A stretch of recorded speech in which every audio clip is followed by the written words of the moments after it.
आपको ये पॉइंट बताएंगे। आप जो लकीर देख रहे हैं ये चिरल है। कुछ कुछ गाय होता है कि थन एक जगह निकल जाता है, उससे दूध निकालने के बाद जब थन अंदर नहीं जाता है, जब पशु बैठते हैं तो उनके थनैला रोग होने के 80% चांस रहते हैं।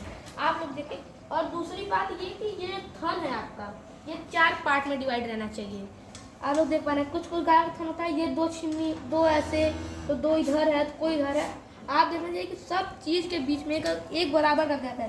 देखिए आप लोग देख पा रहे हैं जितना गैप इन दोनों के बीच में है, जितना गैप इन दोनों के बीच में है उतना ही गैप इन दोनों के बीच में है। ये हुआ थन का स्ट्रक्चर बनावट। दूसरी बात, जितना थन आगे रहे उतना ही थन पीछे रहना चाहिए।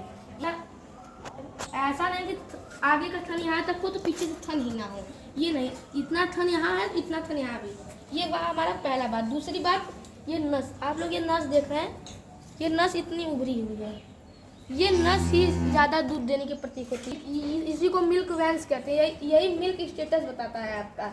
ये दूसरी चीज़ हुई आपकी नस। तीसरा चीज़ आइए देखते हैं। ये आप देख रहे हैं इसकी रीढ़ की हड्डी। ये रीढ़ की हड्डी पे आप लोग देख पा रहे हैं कितना सारा बाल है। रीढ़ की हड्डी पे बाल है और तथा ये मखमल की तरह है। और जैसे मखमल का गद्दा होता है उस तरीके से देखिए एकदम है ये मखमल होता है। ये हो गया आपका तीसरा स्ट्रक्चर। चौथा स्ट्रक्चर आइए हम लोग देखते हैं। ये पोछ आप लोग देख रहे हैं कितना लंबा है। पोछ अगर और लंबा रहेगा और दूध देने की क्षमता रहेगी। ये होगा आपका पांचवा। और छठवां आइए आपको मुंडी दिखाते हैं जाके। आप लोग मुंडी देख रहे हैं, ये मुंडी देखिए ना ज़्यादा बड़ी ही है ना ज़्यादा छोटा ही है। ये होगा आपका मुंडी। मुंडी के साथ आपका कान, कान में देखिए बाल जरूर रहे। आप लोग दिखाइए कैमरामैन, बाल जरूर रहे। उसके बाद आप लोग देख पा रहे हैं यही सब है गाय की स्ट्रक्चर की बनावट।